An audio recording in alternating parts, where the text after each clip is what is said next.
Mateus capítulo 5, versículo 13, nos ensina algo assim de suma importância, minha gente. E eu gostaria que você nessa noite prestasse atenção, porque é como a gente tenta explicar para você. A palavra é algo subjetivo, é ímpar. A palavra atinge cada um de uma maneira, de uma forma, nunca vai ser igual. Por esse motivo não adianta você estar aqui e ficar jogando indireta para o seu marido. Tá vendo? A palavra é para você. Olha, hoje Deus está falando contigo. Não, porque de repente aquilo que ele está entendendo não é a mesma coisa que você está entendendo. Então a carapuça serve para quem realmente é necessário. Você não é o Espírito Santo. Você não pode dizer, não, isso daqui é para você, isso daqui não é para você. Aliás, nós que decidimos seguir Jesus, a gente tem que ter um cuidado muito grande, sabe por quê? Porque cada crente tem um pecado escondido. Cada crente. Um pecado que envergonha. Um pecado que detona, que pode até destruir a vida dele. E quando você tenta envergonhar aquele crente que errou, que falhou, que pecou, na mesma medida que você está tentando destruir ele, você é destruído. Porque quem não tiver pecado, atira a primeira pedra. Então a primeira coisa que você tem que entender quando você vem para a igreja é que você tem que deixar de ser fofoqueiro. Você tem que parar de observar a vida das pessoas e começar a observar a sua vida. Por que muitos crentes quebram a cara? Porque eles vêm para a igreja só ficar medindo, colocando régua na vida de um, de outro. Como eu vou saber, ou como eu particularmente sei, que uma pessoa que está vindo de outra igreja para a nossa igreja vai ser uma pessoa do bem aqui no nosso meio? Como eu descubro? Como eu sei disso? Quando ela vem e não fala nada da igreja anterior, não fala nada do pastor, não fala nada de irmão, de irmãs, nada. Ela simplesmente chega, senta aí, daqui a pouquinho já está interagindo conosco, já está conversando, já está trabalhando, mas ela não traz o ranço da outra igreja, do seu pastor, dos seus líderes, dos seus irmãos. Por isso simplesmente ela vem. Porque se ela chega aqui e começa a expor aquilo que ela viu lá na igreja dela, pode ter certeza que daqui a uns dias, por mais santa que ela pense ou ache que seja, a sujeira dela vai ser exposta também. Porque como eu disse, não existe ninguém que seja 100%, gente. E a partir do momento que você começar a achar que você é 100% santo, que você não erra, que você não peca, pode ter certeza que os demônios vão partir para cima de você e vão fazer de tudo para você errar, para você pecar. Então, a partir do momento que nós decidimos seguir Jesus, o primeiro pressuposto que nós temos que entender é se alinhar a Ele, viver para Ele, viver com Ele, acreditar na palavra. Porque nós sabemos que homens do passado, eles só romperam porque eles se posicionaram, se colocaram diante de Deus. Esses dias eu estava até dizendo para vocês que a Bíblia é um livro que fala pouco de Deus. Se você ler ela, você vai encontrar os apóstolos, os discípulos falando pouco de Deus. A Bíblia mais conta história de homens que resolveram acreditar em Jesus, confiar em Deus, e eles romperam. Eles fizeram assim milagres extraordinários, alcançaram promessas, venceram exércitos, desbaratinaram nações, como diz lá o livro de Hebreus capítulo 11, antes de nós lermos aqui Mateus 5, 13, vamos lá em Hebreus capítulo 11, a partir do versículo 33, Hebreus 11, 33, tem como colocar aqui? Os quais pela fé, quem? Homens do passado, aqueles que entregaram a vida para Deus, para Jesus, os quais pela fé venceram reinos, praticaram o que? A justiça, alcançaram promessas, fizeram o que? Fecharam as bocas dos leões. Então até fechar a boca dos leões, eles conseguiram. Apagaram o fogo, a força do fogo, escaparam do fio da espada, Da fraqueza tiraram o quê? Eles conseguiram tirar forças. Porque quando você está com Jesus, as suas forças vêm de onde você menos espera. Aliás, Ele usa da sua fraqueza para que Ele possa te fazer forte. É quando você está fraco que você está forte, porque Ele empresta a força dEle para você. Aliás, às vezes a única maneira de Deus conseguir se aproximar de nós e fazer alguma coisa nas nossas vidas é realmente quando nós estamos fracos. Sabe, quando você não aguenta mais, você diz: não, basta, chega, minha vida é tua, Pai, eu entrego a minha vida nas tuas mãos, eu não consigo mais. Enquanto você estiver lutando com as suas próprias forças, Deus, Ele não vai poder fazer nada por você. A partir do momento que você cansar e você entregar os teus caminhos ao Senhor e confiar nele, Ele vai fazer tudo. Então eles conseguem apagar sim a força do fogo, escapar do fio da espada, da fraqueza. Eles conseguem tirar força na batalha, se esforçaram, puseram em fogo o quê? Os exércitos dos estranhos. As mulheres receberam pela ressurreição o que? Os seus mortos. Uns foram torturados, não aceitando o seu livramento, para alcançarem o quê? Uma melhor ressurreição. Então realmente, quando você está com Deus, você já não é mais uma pessoa comum, você se torna uma pessoa espiritual. Ser espiritual é ser uma pessoa sobrenatural. Você começa a suportar coisas que homem comum e mulheres comuns não conseguem suportar. É por esse motivo que às vezes você chega diante de determinadas situações, você olha, o seu marido se desespera. Por quê? Porque ele não está na mesma fé, não está na mesma vibe, ele não confia na palavra, não está alicerçado na palavra. Ele vai e se desespera. Aí ele encontra em você um aconchego, uma paz que ele não entende de onde vem, e na maioria das vezes ele joga até na tua cara: não, você está assim porque não é você que paga as contas, você está assim porque essa dor não é com você, você não está se preocupando porque, como se ela não tivesse responsabilidade. Não, mas às vezes nós não estamos nos preocupando, porque a nossa esperança é o Senhor. É Ele que nos acalma, é Ele que nos livra do mal. E outro, ou a gente crê ou não acredita, ou a gente confia ou não confia. Se a gente preferiu escutar, acreditar e caminhar embaixo de uma promessa, então nós não podemos ficar cocheando entre dois pensamentos. Os piores momentos da sua vida, é como a gente diz, o lugar mais seguro é estar na casa de Deus. Os momentos de dor, de angústia, de tristeza, não adianta você meter o pé, querer ir para o mundo lá fora, ficar querendo ouvir conselho de ímpios, se detendo no caminho dos pecadores e se assentando na roda dos escarnecedores, porque aquilo que você vai ouvir ou vai te alavancar, vai te levantar, ou então vai diminuir, apequenar você, vai reduzir você a nada. Então esses homens, eles conseguiram romper, eles conseguiram viver o novo, conseguiram alcançar promessas. Por quê? Porque em meio a um caos, eles preferiam não acreditar. É incrível, gente. Deus, Ele fala. Deus, Ele fala. Ele fala das diversas maneiras. A palavra diz que no passado Ele falou de muitas formas, de muitas maneiras, aos pais, por intermédio dos profetas. E agora nesses últimos dias Ele tem nos falado através do Espírito Santo, porque até receber mensagens hoje através de profetas é terrível, você sabe disso, né? Deus antigamente falava de muitas formas, de muitas maneiras aos pais, pelos profetas. Coloca lá no livro de Hebreus, Hebreus capítulo 10, versículo 1, deixa eu ver.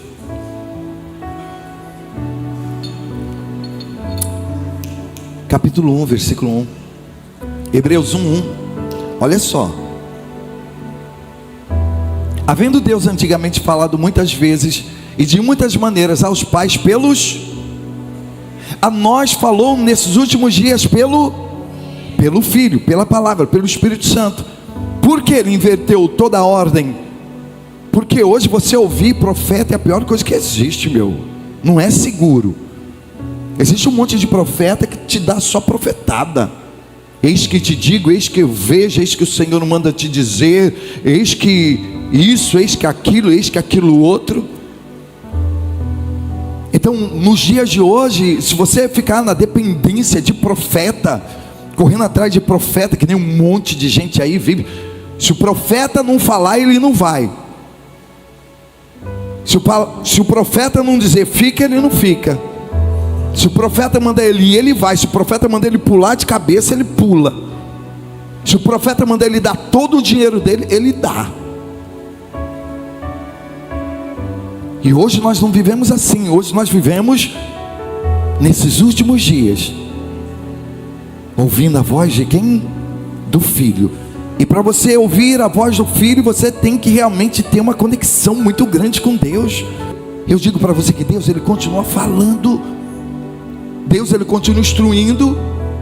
Deus, Ele continua mostrando caminhos, portas, liberando destinos, promessas. Deus, Ele continua fazendo milagres. Agora é você que escolhe. Ou você fica na igreja só ouvindo a voz de guru, de pastor, ouvindo o conselho de ímpios, se detendo no caminho dos pecadores, se assentando na roda dos escarnecedores. Ou você decide, não, eu decido ancorar a minha expectativa, a minha esperança na palavra.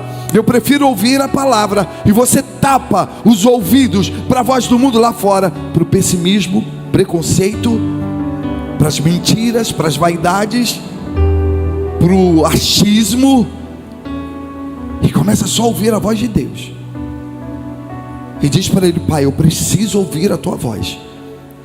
Eu não sei o que fazer, não sei para onde seguir, não sei qual porta bater, não sei se eu vou, se eu venho, se eu fico, se eu paro. Eu preciso de uma orientação. E quando você menos estiver esperando, Ele vai fazer como Ele fez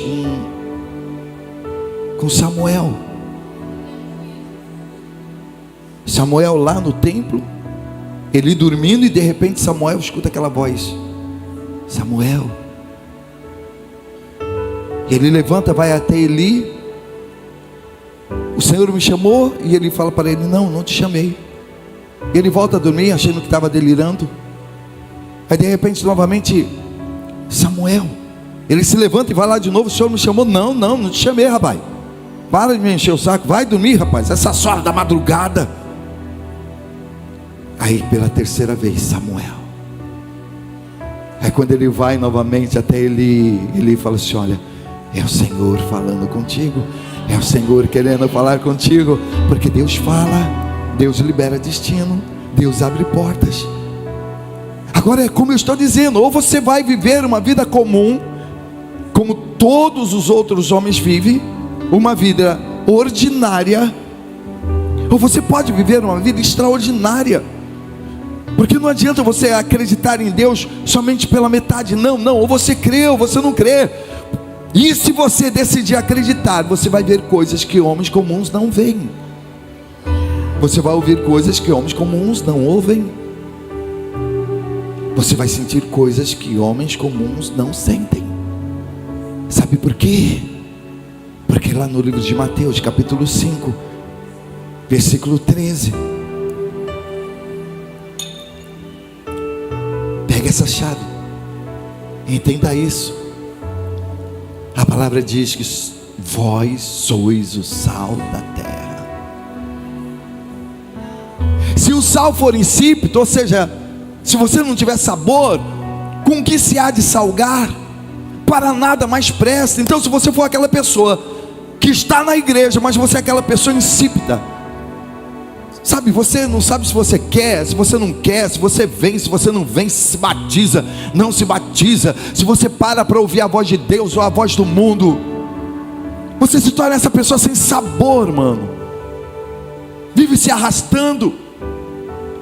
E a promessa é o que Jesus, o que a palavra já determinou que você é o sal da terra, como nós estávamos falando sexta-feira. E para que o sal serve? O sal serve para dar vida, o sal serve para dar sabor, sabor na sua casa, sabor no seu trabalho, sabor aonde quer que você vá, o que quer que você faça. O elemento mais importante em uma comida é o sal. Você pode usar todos os temperos do mundo. Você pode usar alecrim, canela, você pode usar cravo, você pode usar pimenta, salsa, orégano, cominho, você pode usar alho, cebola, você pode usar tudo. Se você não coloca o sal, a sua comida fica insossa. E nós temos o privilégio de ouvir da boca de Jesus dizer: olha, vós sois o sal da terra. Porque vós sois os meus discípulos. A não ser que você não seja discípulo de Jesus, a não ser que você ainda não entregou sua vida para Jesus. Porque se você já entregou sua vida para Jesus, se você já está caminhando com Ele, então você é o sal da terra. Porque a sua vida está tão sem sabor, porque de repente você ainda não escolheu, não preferiu, não decidiu caminhar com Ele. Então vós sois o sal da terra. E se o sal for insípido, com que se há de salgar? Para nada mais presta, senão para ser lançado fora e ser pisado pelos homens. Vós sois o quê? A luz do mundo, esperança do mundo. Quantas são as pessoas que chegam aqui sem esperança, na bancarrota, no fundo do poço, e elas ouvem uma palavra. O Espírito Santo usa um obreiro, um pastor, usa alguém. Porque se você acha que aqui o Espírito Santo só me usa, você está redondamente enganado. Quantas são as pessoas que às vezes recebem uma palavra de um voluntário, de um pastor, de um obreiro, e elas recebem vida? E por quê, bicho? Porque eles têm o Espírito Santo. Você acha que quantos por cento das pessoas que estão aqui estão recebendo aquilo que eu estou dizendo? Uns 10%. Sério, bicho? Sério. Todos vocês que estão aqui, só 10% estão recebendo aquilo que eu estou pregando. Por quê? Porque foi assim com os leprosos. Foi assim com a multidão que ouvia Jesus. Só 10% acreditavam, só 10% pararam para ouvir aquilo que Jesus tinha para ensinar. E o resto, especuladores, clientes, porque saem daqui e continuam fazendo mesmas coisas lá fora. Não muda com a mulher, não muda com o marido, não muda com os filhos, não muda. A mudança começa aqui, ó. Quando você muda o seu interior, o seu exterior começa a brilhar. Não existe: ah, se Deus fizer isso na minha vida, fizer aquilo, então eu vou me batizar. Ai, se eu conseguir fechar esse contrato, se eu conseguir receber esse dinheiro, ai, se Deus abrir essa porta, eu entrego a minha vida para Ele. Não. Não é assim que funciona, amigo. Barganhar com Deus, não existe isso. Você entrega para que Ele possa transformar depois, ou você não entrega. Parece que você vai comprar Deus. Ai, Deus, se o Senhor mudar minha vida, eu me batizo, eu dou o meu dízimo, eu dou minhas ofertas, olha, eu vou. Para, meu, Deus não precisa de você não, rapaz. Nem dessa miséria que você tem. Isso que Deus precisa do seu dinheiro, do seu dízimo, da sua oferta. Deus não precisa de nada que é seu, rapaz. Você está naquela vibe ainda de que Deus ele fica correndo atrás das pessoas. Olha, Jesus te ama, entrega a sua vida. Não, Jesus já fez a parte dele, ele já provou que Ele te ama. Agora, se você quiser seguir, segue. Se você não quiser, amigo, problema seu. Agora que aqueles que seguem, eles são a luz do mundo, são. E não se pode esconder uma candeia edificada sobre um monte, não tem como esconder. A partir do momento que você é luz, não tem como esconder você, não tem como barrar você, não tem como escurecer você. Uma nuvem de repente pode até te escurecer, mas jamais te apagar. As pessoas podem até te colocar em segundo plano, tentar colocar você embaixo do alqueire, tentar colocar você embaixo de uma cama, embaixo de um armário, tentar esconder você, mas elas não conseguem, porque aquele que é de Deus, ele representa a luz do mundo. Cedo ou mais tarde você vai brilhar, cedo ou mais tarde você vai romper. Por mais que o mundo tente te apagar, aquilo que o mundo tentar tirar de você é nada em vista daquilo que Deus tem para te dar.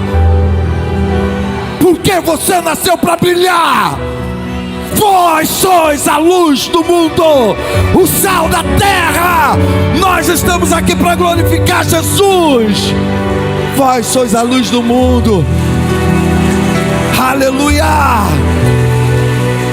Vós sois a luz do mundo. Não se pode esconder uma cidade edificada sobre um monte, por mais que tentem te esconder, te tirar de projeção, apagar a sua luz.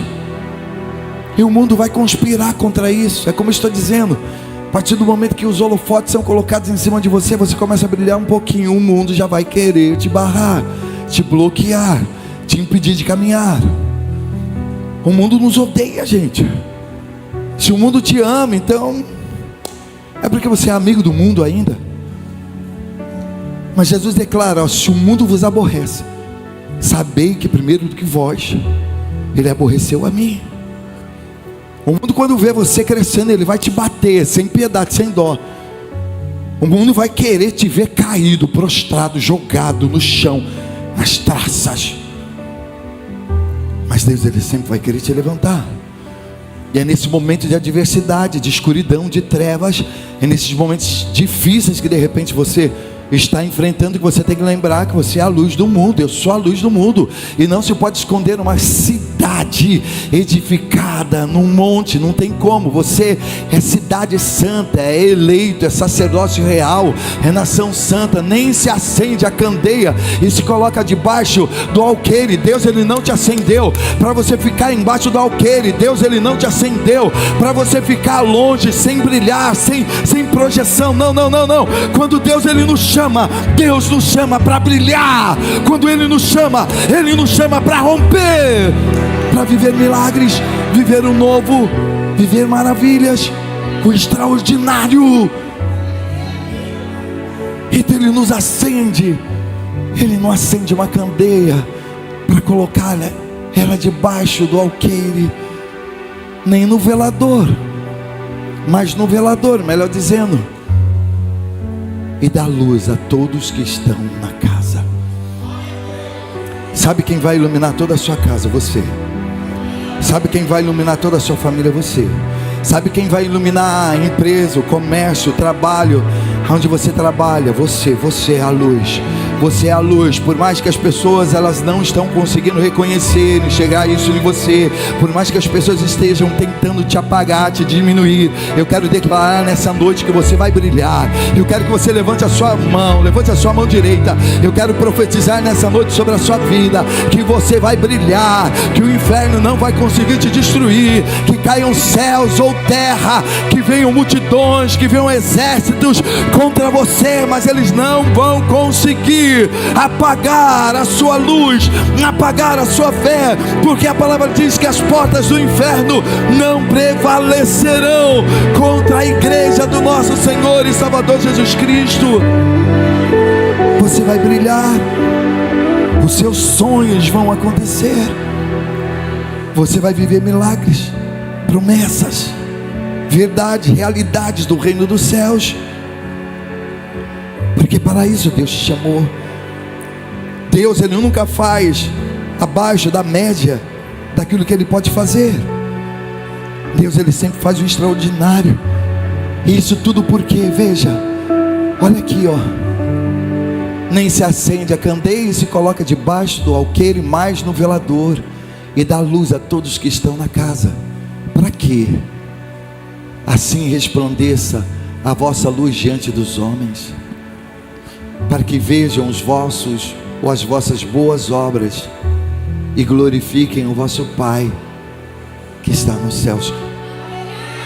A única maneira de... Não, acho que você não está entendendo, mano. A única maneira de Deus ser glorificado é você brilhando. é você vivendo milagres, é você rompendo. A única maneira de Deus ser glorificado é você sendo o sal da terra, a luz do mundo. Então, se existe alguém aqui nessa noite que quer abençoar você, que quer transformar você, esse alguém é Jesus. É Jesus que quer fazer você romper, é Jesus que quer fazer você viver um novo, é Jesus que quer fazer você alcançar novos níveis, viver novas estações. Então eu quero que você nessa noite coloque a sua mão no coração, feche os seus olhos e lembre do seu chamado. Deus, Ele está te chamando para você viver o novo. Deus, Ele está te chamando para você realmente ser o sal da terra, a luz do mundo, para que Ele seja glorificado. Para Deus Ele poder fazer algo nas nossas vidas, nós temos que realmente nos posicionar e dizer para Ele: Pai, eu quero, eu preciso, eu necessito, eu quero viver para Ti. Eu quero estabelecer o Senhor como sendo o CEO da minha existência, o chefe majoritário da minha casa, do meu trabalho.